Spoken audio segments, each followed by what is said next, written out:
Tere tulemast Musta kasside arupäeva lugemisse. Tänase päeva kaart on Gabrieli 10 ehk sauade 10. See on minu jaoks alati raske koorma kaart. Te kas ise olete endale võtnud raske koorma kanda või on see teile pandud õlgadele? See võib olla tööga seotud, see võib olla perega seotud. Kaart ise ütleb nii. Paluge inglitelt abivalmis inimesi, kes aitavad teil koormat kergendada. Liiga pikad töötunnid, üritate liiga palju teistele meele järele olla.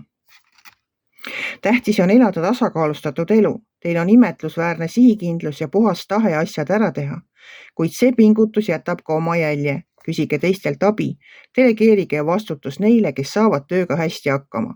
Vähendage stressi, et kaitsta oma tervist. Vabanege süütundest ja eemaldage liigsed kohustused oma ajakavast. Absoluutselt. Kui teil on võimalik oma koormat kergendada, siis seda täna kindlasti tehke. Tulgu teil üks ilus päev.